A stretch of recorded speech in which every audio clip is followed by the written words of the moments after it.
At 60, Shania Twain finally tells the truth about Ricky Nelson. Shania Twain was born Eileen Regina Edwards on August 28, 1965, in the small mining town of Windsor, Ontario, and raised in the rugged landscape of Timmins.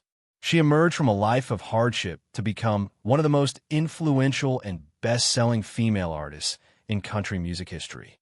Her story is not simply one of talent. It is a remarkable testament to resilience, determination, and an inner fire that refused to be extinguished, no matter how severe the obstacles placed before her. Growing up in poverty, she often went hungry, wore hand-me-down clothes, and learned from a young age that survival depended on grit, resourcefulness, and the ability to find solace in creativity. Music became that refuge. Even as a child, she sensed a deep intuitive connection to melody and storytelling, singing in local clubs and bars long before she was old enough to legally enter them, all to help support her struggling family. Shania's early years were turbulent, marked by domestic instability and emotional challenges. But through it all, she maintained an unwavering belief that her voice could one day carry her beyond the limitations of her environment. After the tragic loss of her parents in a car accident when she was just 21, she suddenly became the guardian of her younger siblings.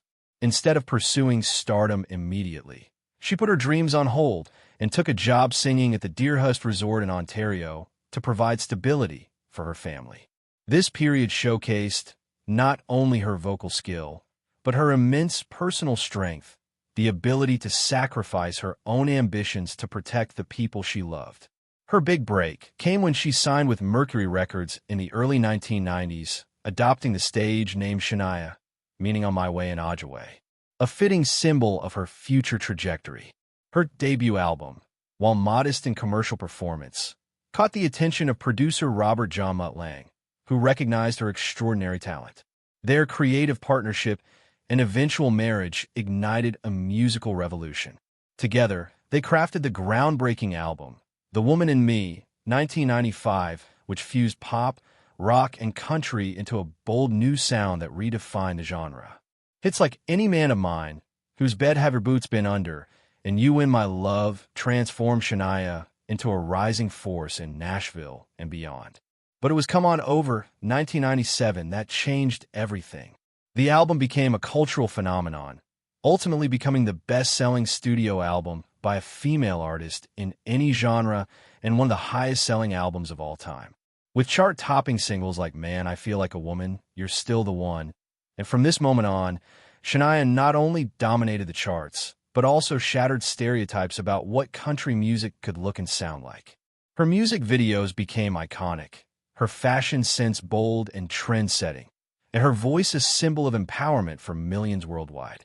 She built an artistic identity around confidence, independence, and authenticity, messages that resonated with listeners far beyond country music's traditional borders. Even at the height of her fame, challenges continued to follow her. Her marriage collapsed after a deeply painful scandal, and she was diagnosed with dysphonia and Lyme disease, which severely damaged her vocal cords and nearly ended her singing career.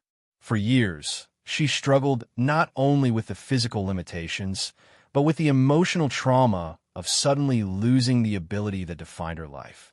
Yet once again, Shania's spirit proved unbreakable. Through vocal therapy, determination, and sheer willpower, she slowly rebuilt her voice and her confidence. When she returned with the album, Now, 2017, it marked not just a musical comeback, but a personal triumph, a reminder that even the most extraordinary talents are shaped by adversity. In recent years, Shania has continued to reinvent herself with Las Vegas residencies, new music, documentaries, and public appearances that celebrate both her legacy and her ongoing evolution as an artist. Her warmth, humor, and humility have endeared her to new generations of fans.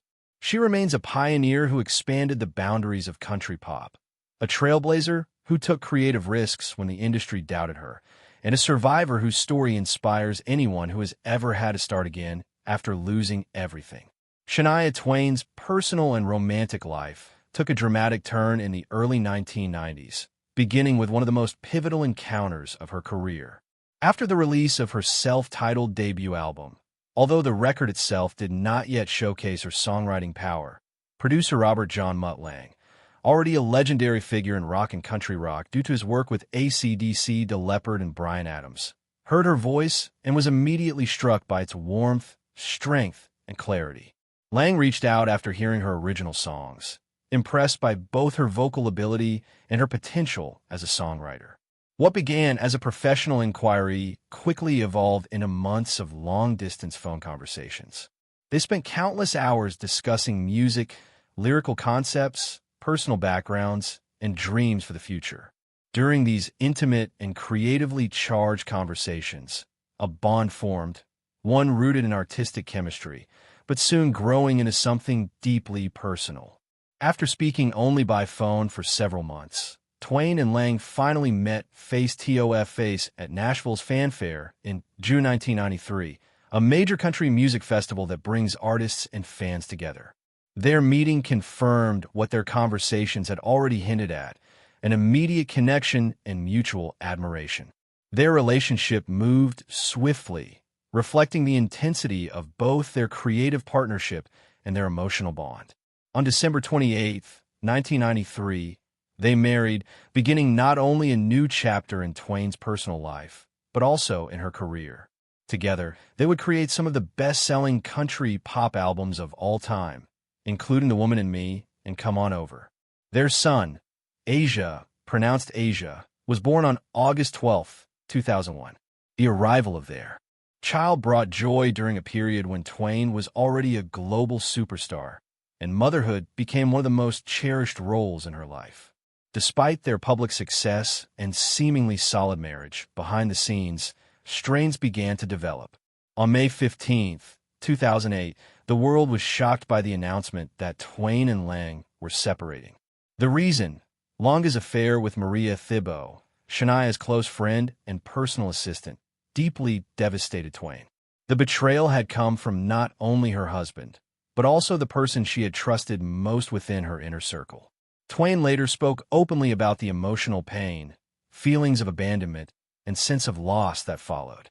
Their divorce was finalized on June 9, 2010, formally ending one of the most famous creative and romantic partnerships in modern music history. Yet, from heartbreak came an unexpected and healing turn. Marie's former husband, Swiss Nestlé executive Frederick Thibault, had experienced a parallel betrayal, and in their shared grief, he and Twain found comfort, understanding, and eventually love. On December 20th, 2010, it was reported that Twain and Frederick were engaged. Their relationship symbolized resilience, a triumph over personal tragedy, and fans admired Twain for her openness about the emotional journey that led her to love again.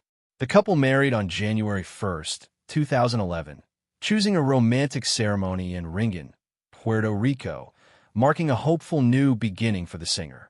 Beyond her personal relationships, Twain has also been known for her lifestyle choices and spiritual interests.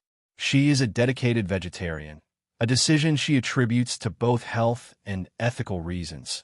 Choices consistent with her deep appreciation for nature and animals shaped by her early years growing up in rural Canada. She is also a devote of Saint Matt, an Eastern spiritual philosophy centered on meditation, inner peace, and moral living. Twain has often credited these practices with helping her maintain balance through the intense highs and lows of fame, illness, and personal relationships. In 2010, driven by compassion and her own challenging childhood, Twain founded Shania Kids Can, a charitable organization created to support children who face significant hardships, including poverty, emotional neglect, and unstable home environments. Recognizing that many children in need fall through the cracks of traditional social assistance systems, Twain designed a program to provide safe spaces, academic help, emotional support, and confidence-building opportunities for vulnerable youth, reflecting her lifelong desire to give back and make a meaningful difference. Her autobiography, From This Moment On, published on March 27, 2011, offered readers an honest, compelling look into her life.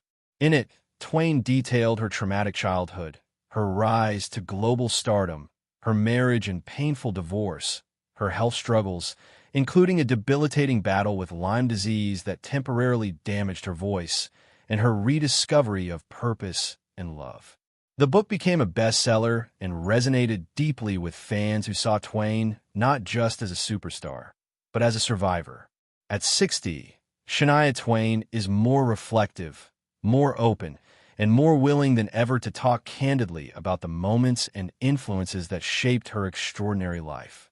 In a recent interview, she surprised fans by finally revealing the full truth about her long-held admiration for the late Ricky Nelson, an admiration that had quietly shaped her musical instincts since childhood. "I was just a little girl in Timmins, sitting cross-legged on the living room floor, staring at our tiny television," Twain recalled. "And every time Ricky Nelson came on, something in me lit up. His voice had this smoothness that felt like velvet, and his presence was magnetic. I didn't understand it then, but he was one of the first artists who made me think, I want to do that. I want to make people feel the way he makes me feel." Twain explained that Nelson wasn't simply a celebrity crush.